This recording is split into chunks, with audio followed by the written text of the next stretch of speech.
AP CM Chandrababu ఇవాళ విజయవాడలో media సమావేశం నిర్వహించారు. ఈ సందర్భంగా ఆయన మాట్లాడుతూ ప్రకాశం బ్యారేజ్ గేట్లను కొన్ని పడవలు ఢీకొట్టడంపై స్పందించారు. ప్రకాశం బ్యారేజ్ గేట్లను ధ్వంసం చేసే ప్రణాళికలో భాగంగానే ఆ నాటి పడవలను వదిలారా, లేక ఆ పడవలు ప్రమాదవశాత్తు వరద ప్రవాహాన్ని కొట్టుకు వచ్చాయా అనే అంశంపై అనుమానాలు ఉన్నాయని అన్నారు. ఈ ఘటనపై విచారణకు ఆదేశించినట్టు తెలిపారు. ఇక వరద సహాయ కార్యక్రమంలో సరిగా పనిచేయని అధికారులు, రాజకీయ ప్రయోజనాలకు అనుగుణంగా నడుచుకుంటున్న వారు మానవత్వంతో వ్యవహరించాలని కోరారు. ప్రస్తుత క్లిష్ట సమయంలో అధికారులు, అనధికారులు ప్రజాహితమే లక్ష్యంగా పనిచేయాలని, కష్టంలో ఉన్న సాటి మనిషిని ఆదుకోవడానికి ప్రతి ఒక్కరూ ముందుకు రావాలని చంద్రబాబు పిలుపునిచ్చారు. ఆ బోర్డ్స్ వచ్చాయి, ఎక్కడి నుంచి వచ్చా కూడా ఇన్వెస్టిగేషన్ చేస్తాం, ఎందుకు వచ్చా కూడా ఇన్వెస్టిగేషన్ చేస్తాం.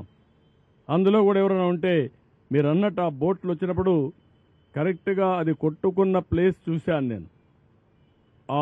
ఇది కూడా బెండ్ అయింది, వంగిపోయింది. పిల్లర్ కాదు, పిల్లర్ మధ్యలో ఉండే జాయింట్ వెయిట్ అది వెయిట్ అంటారా, అది కంట్రోల్ అన్నమాట.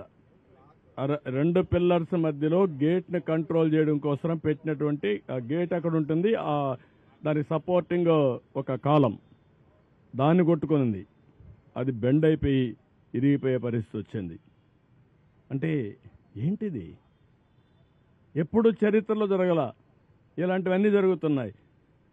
ఇప్పుడు అనుమానం రాని వారికి కూడా అనుమానం వచ్చే పరిస్థితి. ఎందుకు బాబాయిని చంపి నెక్స్ట్ డే నారాసురు రక్త చరిత్ర రాయగలిగిన వాళ్ళు ఇంక అనుమానం ఎందుకు రాదండి?